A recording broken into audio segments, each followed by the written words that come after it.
पुराने कपड़ों के बदले हम क्या ले लेते हैं, कोई भी बर्तन ले लेते हैं, स्टील का बर्तन ले या फिर प्लास्टिक के टप ले, राइट। तो वो क्या किया जा रहा है, गुड्स के बदले गुड्स दी जा रही है। अन्नकूट वाले दिन क्या होता था गाँव के, अभी भी होता है ये, मैंने भी खुद देखा है। क्या होता है कि जब आप मंदिर के अंदर जाके जब प्रसाद लेके आते हैं ना, तो प्रसाद लेने से पहले कुछ एक अमाउंट देनी पड़ती है। तो वैसे बहुत से लोग कैश में भी दे देते हैं, बट अभी भी गाँव के अंदर क्या की जाती है, लोग क्या करते हैं, गेहूँ देते हैं, वीट देते हैं मंदिर वालों को, और मंदिर वाले क्या करते हैं, फिर इनको इन रिटर्न ऑफ प्रसाद देते हैं। आप कोई सामान खरीदने जाते हैं तो आपको किसकी सबसे ज़्यादा रिक्वायरमेंट होती है, पैसे की ज़रूरत होती है आज के टाइम में देखा जाए तो, है ना। अब आप दिवाली की शॉपिंग करने वाले हैं तो उसके लिए आप कोई भी सामान खरीद रहे हैं, उसके लिए क्या चाहिए, पैसा चाहिए, मनी चाहिए, जो कि एक ऐसा नोट होता है जिसके ऊपर बहुत सारी इंस्ट्रक्शन लिखी होती है, गवर्नर के साइन होते हैं, उसके ऊपर मनी की वैल्यू लिखी होती है कि इस नोट की वैल्यू क्या है, इतने में इस वैल्यू को आप, इस वैल्यू के अंदर आप कोई कितना सामान खरीद सकते हो, वो सब चीज़ आपको पता होती है ना। वो कैसे पता है, इस नोट के द्वारा जिसके ऊपर गांधी जी की फ़ोटो छपी होती है ना। तो ये कहने का मतलब कि कोई भी हम जब कोई सामान खरीदते हैं, कोई भी सामान जब भी कहीं पर भी किसी भी जगह पर कैसा भी सामान खरीदे, हमें किसकी ज़रूरत होती है, पैसे की ज़रूरत होती है, मनी की ज़रूरत होती है। बट आपके दिमाग में ये क्वेश्चन आया होगा, कभी ना कभी तो आया होगा कि मनी से पहले ऐसा कौन सा सिस्टम था कि हम फिर भी सामान खरीद सकते हैं, है ना, बहुत लॉजिकली। तो यहाँ पर एक एग्जाम्पल के साथ समझते हैं, ठीक है। ये दो पार्टी हैं, ये है मिस्टर एक्स और ये है मिस्टर वाई, ठीक है। और ये प्रोफेशन से क्या हैं, फार्मर है, ठीक है। अब इसने कितना, किस चीज़ का प्रोडक्शन किया, मैं कहती हूँ कि इसने किया प्रोडक्शन राइस का, ठीक है। अब इसके पास इतना भंडार है राइस का, ये सारा का सारा क्या है, राइस है। दैट मीन्स कहने का मतलब ये कैसे में पड़ा है, सरप्लस में है, इसके पास सरप्लस में राइस है, जो इसके खुद की कंजप्शन का था उसने रख लिया, बाकी बचा क्या होगा, सरप्लस में होगा, मीन्स कि उसके पास ज़्यादा है। और उसको अब रिक्वायरमेंट है वीट की, गेहूं की, उसको नीड किस चीज़ की है, अब वीट की, ओके। अब इसके पास है राइस, इसको चाहिए अब वीट। दैट मीन्स ये जो मिस्टर एक्स है ऐसे व्यक्ति को ढूंढेगा जिसके पास वीट का सरप्लस हो, जो इसकी नीड को कंप्लीट कर सके। समझ पा रहे हैं, चलो जी। ये मार्केट में बहुत घुमा, आखिरी में आने के बाद मुझे देखने को मिला कि जो मिस्टर वाई है इसके पास वीट का बहुत सारा सरप्लस रखा हुआ है, इसकी ये वीट का प्रोडक्शन करता था और इसके पास भी अब वीट की क्या है, सरप्लस है। दैट मीन्स अब वीट इसके पास बहुत ज़्यादा एक्सेस अमाउंट में रखा हुआ है। और इसकी भी नीड क्या है, इसकी नीड है कि इसे राइस परचेज करने हैं, राइस खरीदने हैं। तो ये भी एक ऐसे व्यक्ति को ढूंढेगा जिसकी रिक्वायरमेंट क्या है, वीट है, जिसके पास सरप्लस क्या होगा, राइस होगा। समझ पा रहे हैं, मीन्स कि दोनों एक दूसरे के ऐसे व्यक्ति को ढूंढेंगे जो उनके पास खुद के पास है, वो तो क्या है, दूसरे पर्सन की रिक्वायरमेंट होनी चाहिए, दूसरे पर्सन की ज़रूरत होनी चाहिए, और जो खुद वो सेल कर रहा है तो उसकी रिक्वायरमेंट होनी चाहिए, जो उससे वो खरीद रहा है वो आपकी रिक्वायरमेंट होनी, दैट मीन्स जस्ट अपोजिट होना चाहिए। अब मिस्टर एक्स के पास सरप्लस क्या है, राइस है, मिस्टर वाई की नीड क्या है, राइस है। क्या दोनों एक दूसरे की डिमांड कंप्लीट कर सकते हैं, यस ऑफ कोर्स।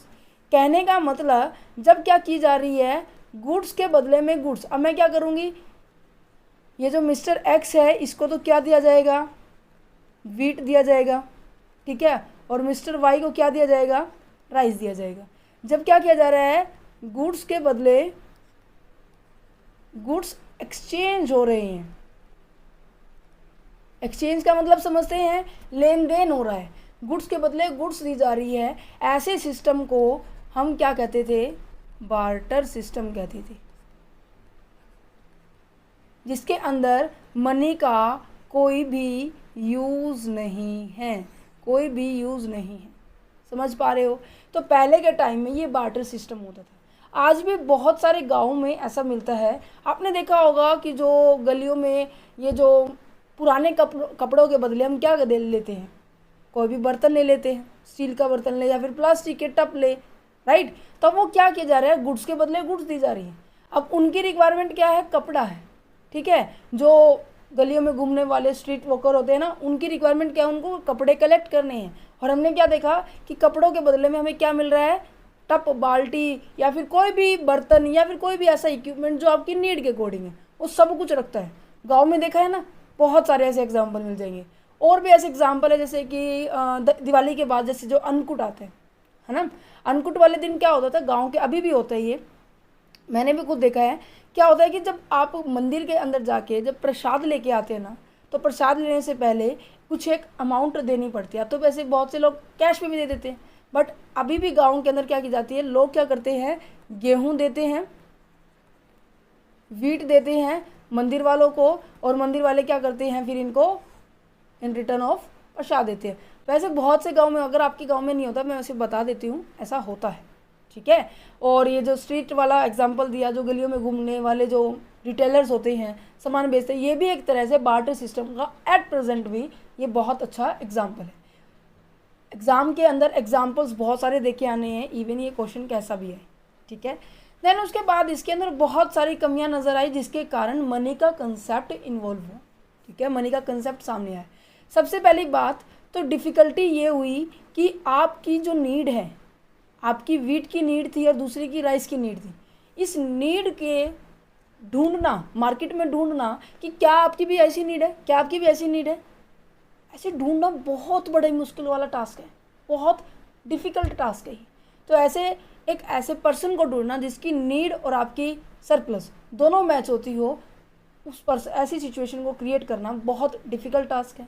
पहला पॉइंट तो ये हो गया, ठीक है, जिसे हम क्या कहेंगे, डबल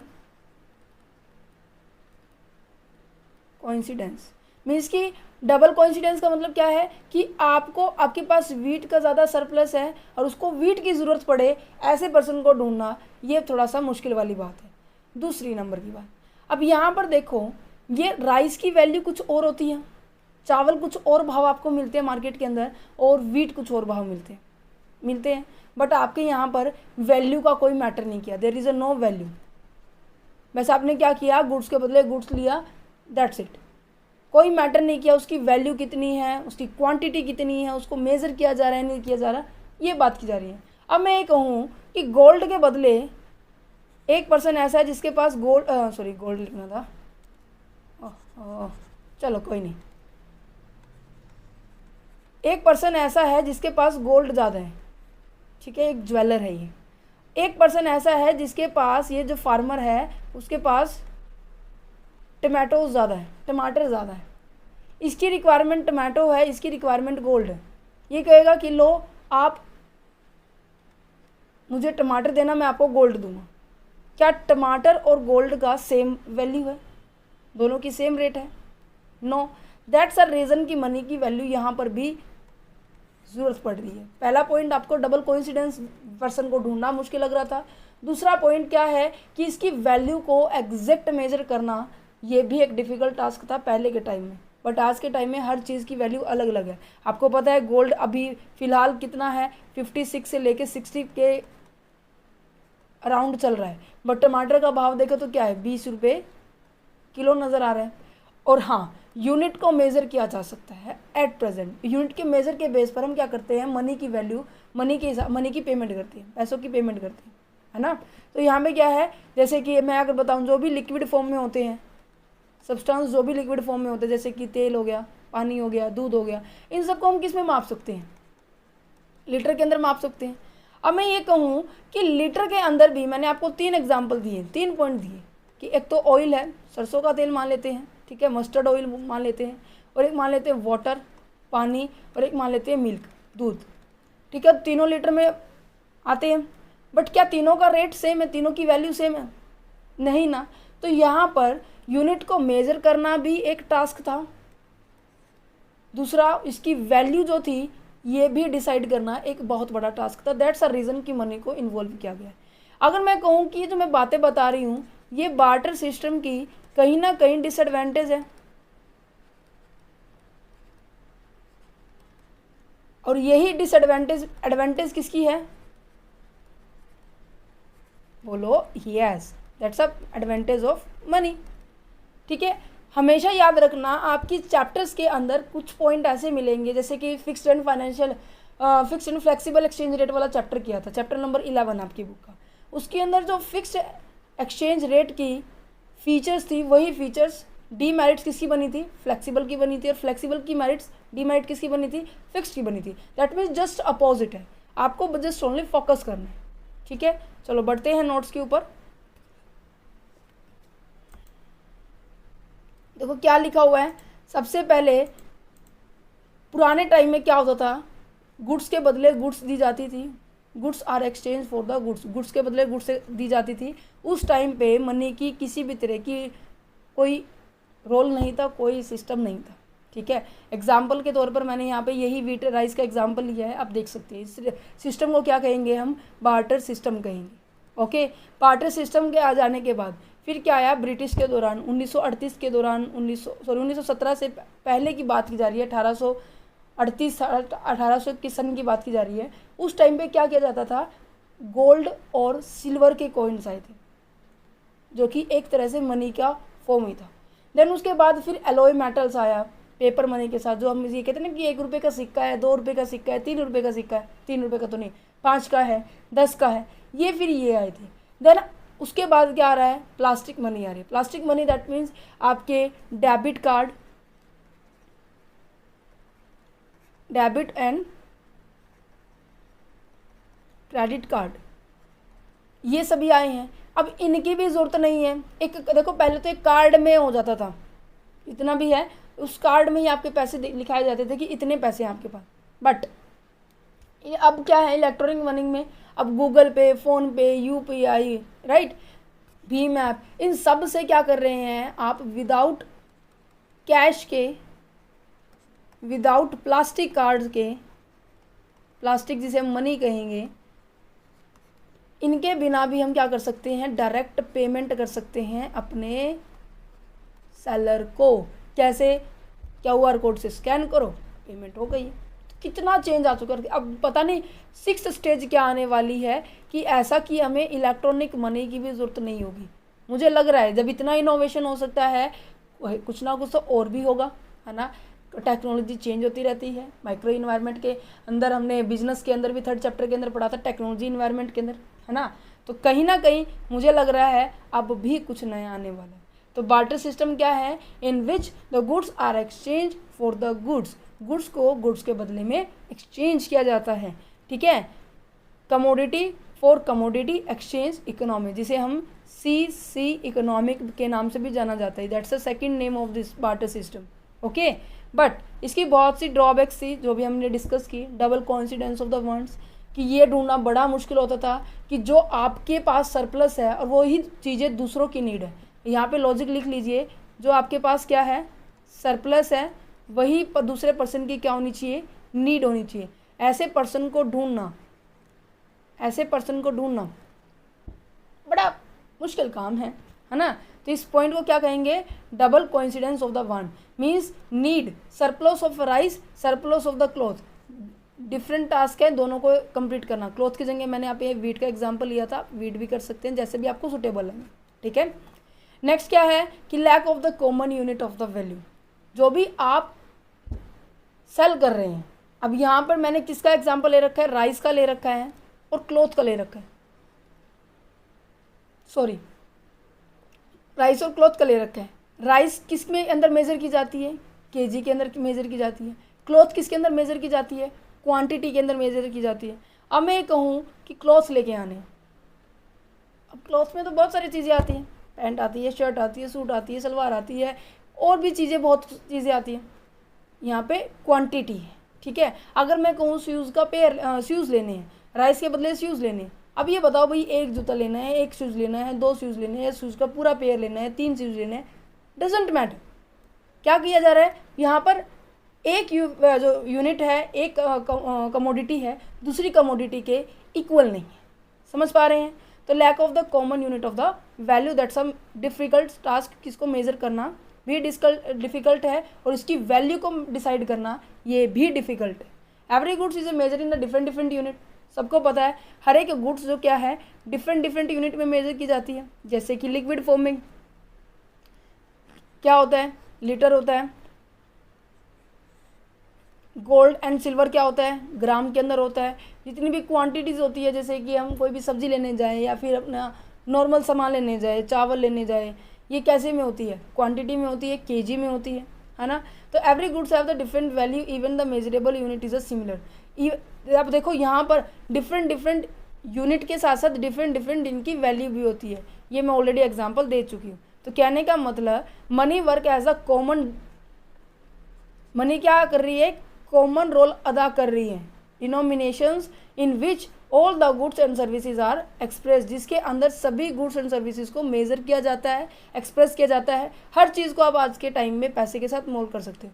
अगर मैं इस पेन की बात बताऊं तो इस पेन को भी अब मैं मेज़र कर सकती हूँ। अगर मैं दूसरी पेंसिल की अगर बात बताऊं तो मैं इसको भी मेज़र कर सकती हूँ पैसे के अंदर। देखो क्वांटिटी अलग है, वैल्यू अलग है, कमोडिटी अलग है, फिर भी मैं इन दोनों को मेज़र कर सकती हूँ।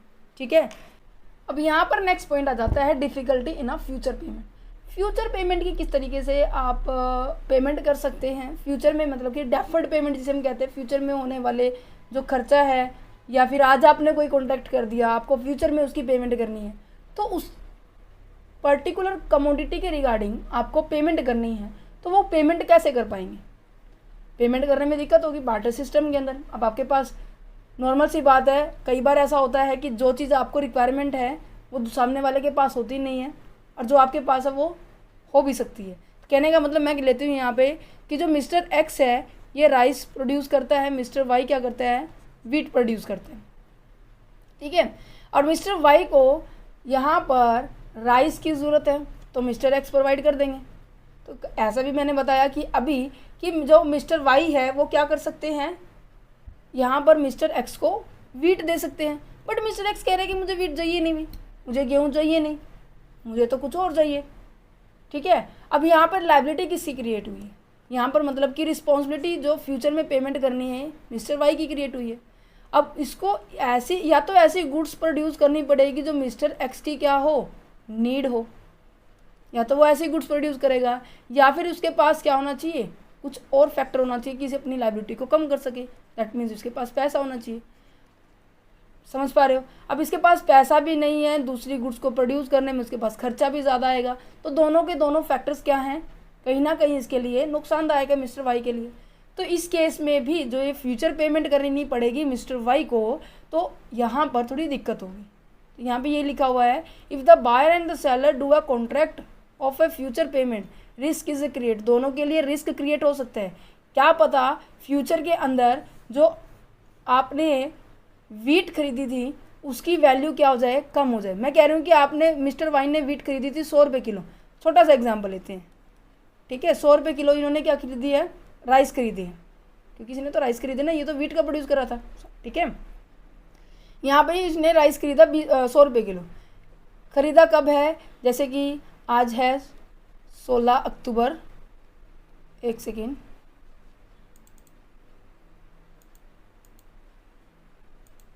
अब ठीक है, 16 अक्टूबर 2023 है। ठीक है, नेक्स्ट 16 नवंबर 2023 तक इसकी वैल्यू कम हो गई है, दैट मीन्स 80 रुपये हो गई है। तो नुकसान बताओ बेटा किसको है, मिस्टर वाई को है। मिस्टर एक्स को तो फ़ायदा है क्योंकि इसको पेमेंट तो इतने में रिसीव होगी, बट आज की वैल्यू देखें तो इसकी 80 है। नुकसान किसको हुआ, मिस्टर वाई को हुआ, 20 रुपये का नुकसान हुआ हर किलो पे। तो यहाँ पे कहते हैं कि रिस्क किसका क्रिएट होगा, दोनों का क्रिएट होगा। इवन ये रेट बढ़ भी सकता है, इवन ये रेट कम भी हो सकता है। अगर ये बढ़ घट रहा है तो दैट मीन्स फ्लक्चुएशन हो रही है, और फ्लक्चुएशन होगा रेट तो वैल्यू ऑफ द गुड्स, जो गुड्स की वैल्यू है वो भी ऊपर नीचे होगी, जिसके कारण रिस्क क्रिएट हो जाता है। नेक्स्ट पॉइंट क्या है कि difficulty of the storage of value and the transfer of value. Storage की बात की जाए, मैं कह रही हूँ कि आपने मुझे टमाटर दे दिए, मुझे टमाटर की ज़्यादा रिक्वायरमेंट थी और मैंने आपको राइस दी है। ठीक है, एक पर्सन है जो राइस का प्रोड्यूस कर रहा है और एक पर्सन है जो टमाटो को प्रोड्यूस कर रहे हैं। Is it clear. अब राइस टमाटो वाले ने जिसको टमाटो दे दिए, बदले में राइस ले लिया। राइस तो बेटा थोड़े बहुत दिनों के लिए स्टोर हो सकते हैं, ये तो खुश है, बट क्या टमाटो इतने दिन के लिए हो सकते हैं स्टोर जितने दिन के लिए राइस हो सकते हैं? अब घर में आप भी देखो, घर में आप क्या कर सकते हो, राइस को काफ़ी दिन तक स्टोर कर सकते हो, इवन 1 साल तक भी कर सकते हो। क्या टमाटर आप 1 साल तक स्टोर कर सकते हो नॉर्मली? बिल्कुल भी नहीं। दैट्स अ रीज़न कि अगर जब बार्टर सिस्टम होता है तो वहाँ पर गुड्स को स्टोर करने के थोड़ा सा मुश्किल होता है। ठीक है, आप मनी को भी स्टोर कर सकते हो, ठीक है, आप मनी को ट्रांसफ़र कर सकते हो। कहते हैं कि स्टोरेज पॉसिबल किस केस में होगा, ड्यूरेबल गुड्स में होगा या फिर आपके नॉन लिविंग थिंग्स में होगा। जैसे कि अगर मैं फर्नीचर को स्टोर करने लग जाऊँ या टेबल को स्टोर करने लग जाऊँ, अलमीरा को स्टोर करने लग जाऊँ, फ़ैन को करने लग जाऊँ, लाइट को करने लग जाऊँ, ये हो सकती है। बट जितनी भी पेरिशेबल गुड्स होती हैं वो सुटेबल नहीं है कि हम उसको क्या करें, स्टोर करें। Is it clear? So that if we exchange the tomato to the onion then difficult to store of the long period. जब हम इन ऐसी पेरिशेबल गुड्स को एक्सचेंज करें, आगे मैं कहूँ दूध को भी स्टोर कर रही हूँ, सारी की सारी ऐसी गुड्स जो जल्दी ख़राब हो जाती है उसे बोलते हैं पेरिशेबल गुड्स, उन सभी को हम स्टोर कर रहे हैं, तो कहीं ना कहीं आपके पास क्या हो रहा है, दिक्कत क्रिएट हो रही है। तो कहने का मतलब आपको एक्सचेंज करने में प्रॉब्लम आ रही है, और एक्सचेंज करने की प्रॉब्लम को शॉर्ट आउट करने के लिए किसका कंसेप्ट आया, मनी का कंसेप्ट आया। क्यों? मनी के कंसेप्ट में आपको हर चीज़ का पता है। अब मैं कह रही हूँ कि आपको ये नोट है, इस नोट के ऊपर इधर लिखा हुआ है ₹100, तो आप कितने रुपए का सामान खरीदेंगे बताओ? 100 रुपये का ही खरीदोगे या उससे ज़्यादा का खरीद सकते हो? नहीं ना। तो कहने का मतलब इस मनी की वैल्यू के अकॉर्डिंग आप क्या कर सकते हो, कमोडिटी को परचेज कर सकते हो। तो यहाँ पर एक्सचेंज रेट को डिसाइड किया कि कितने में मतलब सामान खरीदा जा सकता है, आपको एग्जैक्ट वैल्यू पता चली, आप स्टोर भी कर सकते हो, ठीक है, फ्यूचर की पेमेंट भी कर सकते हो, दैट मीन्स डेफर्ड पेमेंट जिसे हम कहेंगे। समझ पा रहे हो? चलिए जी, money is the instrument that serve as the medium of exchange, store of value and measure of money and the standard for the deferred payment. कहने का मतलब कि एक ऐसा साधन है जिसकी हेल्प से हम गुड्स को सेल परचेज कर सकते हैं, एक्सचेंज कर सकते हैं, उसको स्टोर कर सकते हैं। लॉकर होता है, कर सकते हो, आजकल बैंकों के अंदर भी कैश को स्टोर किया जाता है, ठीक है, बट पेरिशेबल गुड्स को स्टोर नहीं किया जा सकता, ठीक है। इसकी हर एक गुड्स की पर्टिकुलर वैल्यू डिसाइड कर दी है, और आप डेफर्ड पेमेंट कर सकते हो, दैट मीन्स फ्यूचर की पेमेंट कर सकते हो। तो कहने का मतलब मनी एक ऐसी कॉमन यूनिट है जिसकी हेल्प से आप क्या कर सकते हो, किसी भी फैक्टर की पेमेंट कर सकते हो। यहाँ तक हुआ क्लियर? अब यहाँ पर आ जाता है मनी के कितने टाइप हैं। अब इसके बाद हम पढ़ते हैं form of the money. Money कितने फॉर्म की होती है, मतलब मनी कितने तरीके की होती है। देखो मनी वैसे बेटा 2 तरह की होती है, fiduciary and fat and the fiduciary and full body and the credit money. आपकी बुक के अंदर ही ऐसे 2 मिलेंगे, fat money, fiduciary money, full bodied money and the credit money, ऐसे मिलेंगे। मैं आपको बताती हूँ कि जो फैट मनी होती है वो मनी ऐसी मनी होती है जो कि इशू की जाती है बाय द ऑर्डर या फिर किसी अथॉरिटी के द्वारा, इसको इशू किया जाता है। कहने का मतलब इसको गवर्नमेंट इशू करती है। फैट मनी की बात की जा रही है, केवल फैट मनी, ठीक है। ये जो फैट मनी होती है इसके अंदर सभी पर्सन क्या होते हैं, लीगली क्या होते हैं, बाउंड होते हैं। अब मैं कह रही हूँ कि मेरे पास 100 रुपये का नोट है, तो नॉर्मल सी बात है आपके पास भी वही 100 रुपये का नोट मिलेगा, किसी थर्ड पर्सन के पास भी वही 100 रुपये का नोट मिलेगा।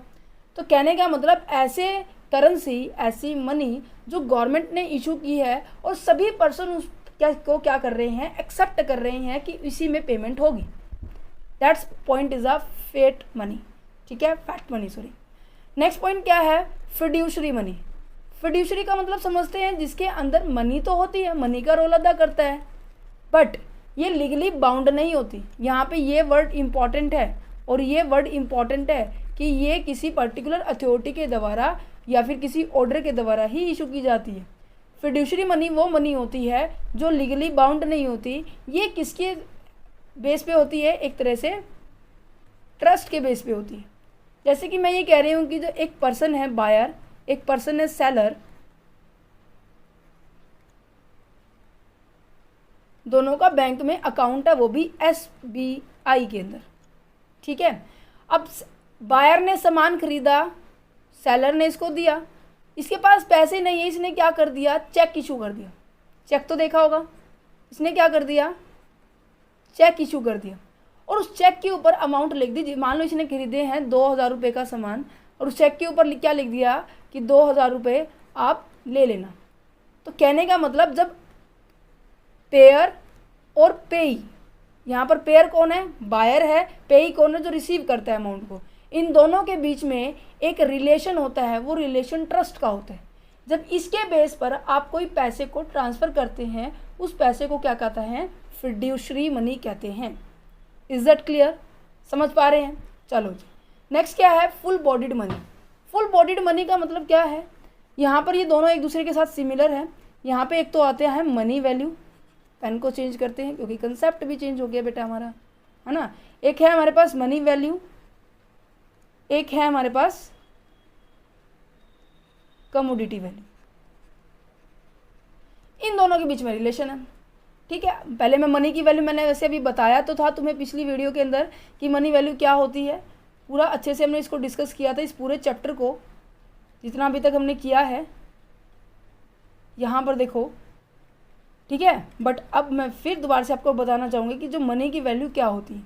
देखो बेटा, मनी की वैल्यू क्या होता है, मैं ये कह रही हूँ कि मेरे पास एक नोट है 500 रुपये का, इसके ऊपर जो भी आइटम लिखी होती है, गवर्नर के साइन होते हैं और इंस्ट्रक्शन बहुत होती हैं, महात्मा गांधी जी की फ़ोटो होती है ना।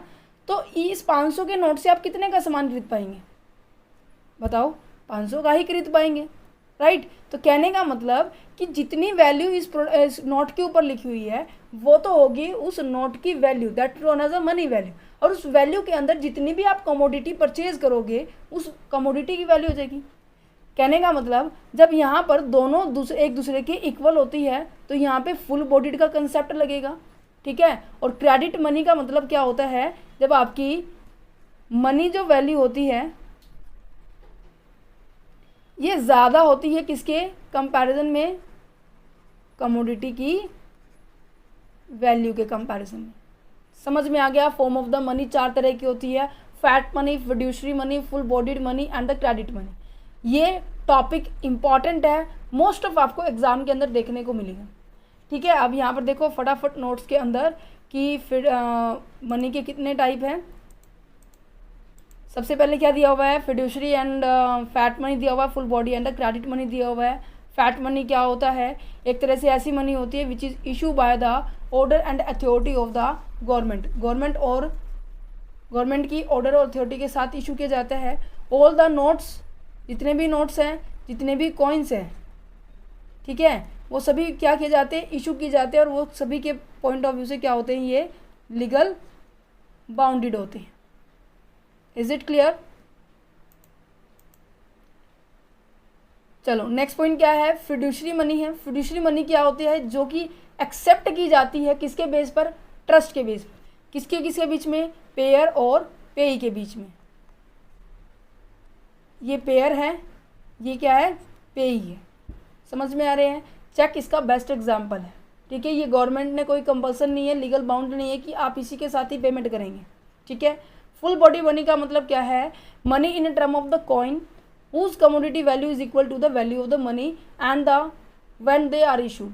जब क्या है, जब कोई करेंसी को इशू किया जाता है, मनी को इशू किया जाता है, उसके कंपैरिजन में ही आप क्या कर सकते हो, सामान खरीद सकते हो। Is it clear? ओके जी। अब यहाँ पर मनी वैल्यू जब आपकी कमोडिटी की वैल्यू की इक्वल होती है तो कहने का मतलब वो फुल बॉडीड मनी होती है। और क्रेडिट मनी का मतलब क्या होता है, जब आपकी मनी की वैल्यू क्या होती है, ज़्यादा होती है as compare to commodity value. Is it clear? Functions क्या है, ये ऑलरेडी हम डिस्कस कर चुके हैं, फंक्शन बार बार से मिलेंगे। प्राइमरी फंक्शन होता है, सेकेंडरी फंक्शन होता है। मीडियम ऑफ एक्सचेंज आपका प्राइमरी है कि आपको पैसे के हेल्प से आप क्या कर सकते हैं, कोई भी सामान एक यहाँ खरीद सकते हैं किसी भी प्लेस पर। बट नेक्स्ट पॉइंट क्या है, यूनिट को मेजर किया जा सकता है, डेफर्ड पेमेंट की जा सकती है, स्टोर किया जा सकता है, ट्रांसफ़र की जा सकती है वैल्यू को। ये सभी पॉइंट्स में ऑलरेडी डिस्कस कर चुके हैं। चलो जी, अब नेक्स्ट कंसेप्ट की ओर बढ़ते हैं। That's a point is a supply of money. Supply of money क्या होता है? देखो अभी तक हमने मनी पढ़ा, मनी क्या होता है, मनी का यूज़ पढ़ा, टाइप ऑफ मनी पढ़ा, फॉर्म ऑफ मनी, जिसके अंदर हमने चारों पॉइंट डिस्कस किए हैं। फिड्यूशरी मनी होती है, ठीक है, फैट मनी होती है, फुल बॉडीड मनी होती है, क्रेडिट मनी होती है, इन सब के बारे में डिस्कस किया। क्यों मनी आई है, बार्टर सिस्टम क्या था, उसके डिसएडवांटेज क्या थे, इन सब टॉपिक के बारे में डिस्कस किया है। आज हम करने वाले हैं हमारा last topic, that is the supply of money. Money की सप्लाई कैसे हो रही है। मैं कह रही हूँ कि आपको एक एग्जांपल दूंगी अभी मैं फ़िलहाल, देन उसके बाद आप और अच्छे से समझ सकते हैं। ये मिस्टर एक्स है, एक सेकेंड, ये मिस्टर एक्स है, ये बायर है और ये सेलर है, ठीक है। गंदा बन गया, कोई बात नहीं। अब यहाँ पे जो मिस्टर एक्स है वो क्या करेगा, गुड्स को परचेज करेगा, फिर इसको क्या करेगा, ये इसको पेमेंट करेगा, ठीक है, ये इसको गुड्स प्रोवाइड करेगा। इस गुड्स को बनाने के लिए ये भी क्या करेगा, आगे पेमेंट करेगा, और उसके बदले में क्या रिसीव करेगा, ये रॉ मटेरियल परचेज करेगा। तो कहने का मतलब सप्लाई हो रही है ना मनी की, पैसों का पेमेंट, जो पेमेंट हो रही है वो कहीं ना कहीं मनी की सप्लाई है। तो कहने का मतलब जब हम इकोनॉमिक्स के अंदर, हमारी अर्थव्यवस्था के अंदर जब लोग सामान खरीदते हैं, पब्लिक जब अपनी नीड को कंप्लीट करने के लिए कोई भी सामान खरीदा जा रहा है, फिर वो पेमेंट कर रही है, पैसे का मूवमेंट हो रहा है, ठीक है। तो दैट्स अ रीज़न कि सप्लाई ऑफ मनी में मोस्ट ऑफ हमारी पब्लिक की मनी को, पब्लिक की अमाउंट को इंक्लूड किया जाता है। तो इसको हम इनडायरेक्टली हम ये कह सकते हैं कि इनकी परचेजिंग पावर के नाम से जाना जाता है। इसको किसके नाम से जाना जाता है, परचेजिंग पावर के नाम से जाना जाता है। एक सेकेंड, सप्लाई ऑफ मनी क्या है, सप्लाई ऑफ मनी क्या है, purchasing power of the public. Public कितना परचेज कर पा रही है। मैं कह रही हूँ कि दिवाली पे लोग क्या करने वाले हैं, मार्केट से बहुत सामान खरीदेंगे, हज़ारों रुपए, लाखों रुपए लगा देते हैं मार्केट में, है ना। तो क्या है, उनके पास पैसे थे, उन्होंने मार्केट में लगाए, मार्केट में फ्लो होना शुरू हो गया, क्योंकि वो पैसा कहीं और जाके यूज़ होने वाला है, हर किसी पर्सन के पास वो पैसा मूव होने वाला है। समझ पा रहे हैं। तो दैट्स अ रीज़न कि यहाँ पे इसको क्या कहेंगे, purchasing power of a public. इसकी डेफिनेशन अगर बात की जाए तो money supply refer to the total value of the money. Money की वो सारी टोटल वैल्यू जो कि हेल्ड की जाती है by the public at a particular point of time, particular point in a time of economic. अब पर्टिकुलर पॉइंट की बात बोल दी है तो मतलब कि जो आपके पास ऑलरेडी स्टोर किया हुआ पैसा आप यूज़ करेंगे। अब दिवाली की शॉपिंग करने के लिए आप क्या कर रहे हैं, मनी को कलेक्ट कर रहे हो ना, है ना।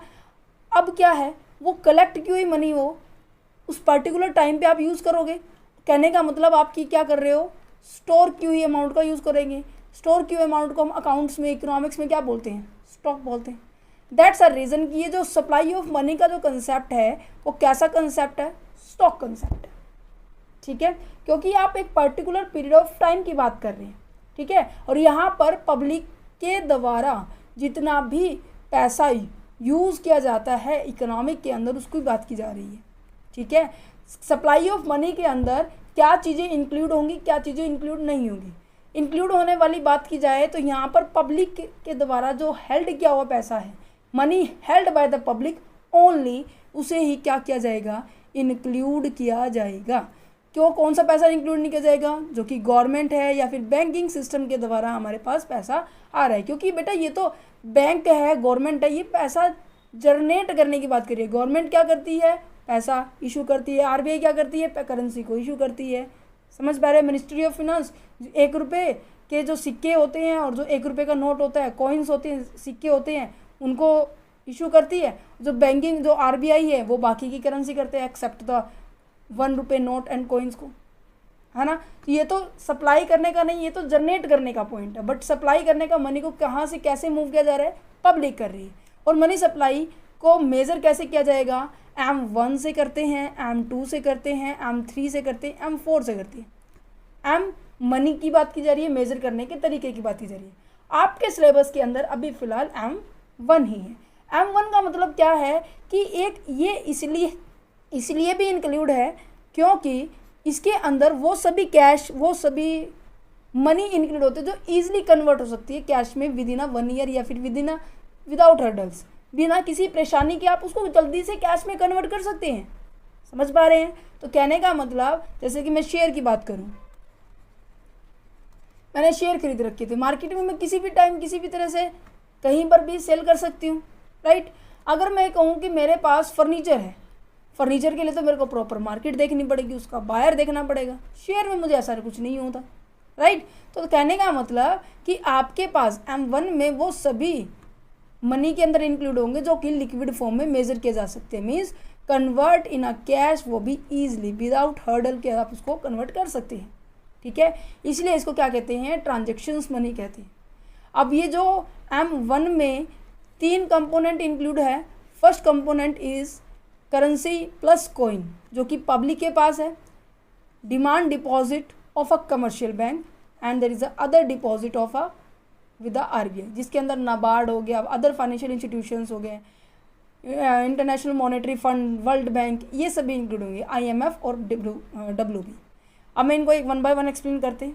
देखो करेंसी या फिर कॉइन जो कि पब्लिक के द्वारा, ये अभी मैंने आपको समझाया ऊपर कि क्या होते हैं, जो कि पब्लिक के पास होते हैं, वो अपनी नीड को, अपनी वांट्स को सेटिस्फाई करने के लिए मार्केट से सामान खरीदते हैं। अब यहाँ पे डिमांड डिपॉजिट का मतलब क्या है, देखो जब आप डिमांड करते हो ना, आपके पास बैंक है, सबका बैंक में अकाउंट है, खाता है, वो क्या कर, उन्होंने सबने ओपन किया हुआ है ये अकाउंट, और इसमें आप क्या करते हो, अपनी डिपॉजिट्स करते हो, राइट। और जब भी आपको रिक्वायरमेंट है, आप बैंक में जाएंगे और आप क्या करेंगे, बैंक से पैसा वापस निकलवा लाएंगे। Is it clear. जब बैंक आप अपनी डिमांड के अकॉर्डिंग, अपनी नीड के अकॉर्डिंग पैसा किसी भी टाइम किसी भी जगह पर आप निकलवा देते हो बैंक से, तो उसे क्या कहेंगे हम, डिमांड डिपॉजिट कहेंगे। ऑफ कमर्शियल बैंक क्यों लगाया गया है, क्योंकि कमर्शियल बैंक में सारे बैंक आते हैं, क्योंकि commercial bank is a part of RBI। ये हमने बैंकिंग वाले चैप्टर में भी पढ़ा था, क्योंकि कमर्शियल बैंक के बाद हमारे क्या होते हैं, बाइफरकेट होते हैं, पब्लिक बैंक आएंगे, प्राइवेट बैंक आएंगे, फिर उनके अंदर आपके अकाउंट्स होते हैं, है ना। तो यहाँ पर कहते हैं कि these are the checkable deposit which can be withdraw और the transfer on the demand. ये ऐसे डिपॉजिट है, ये ऐसे चेकेबल डिपॉजिट है, चेक का मतलब समझते हैं ना, ठीक है जी।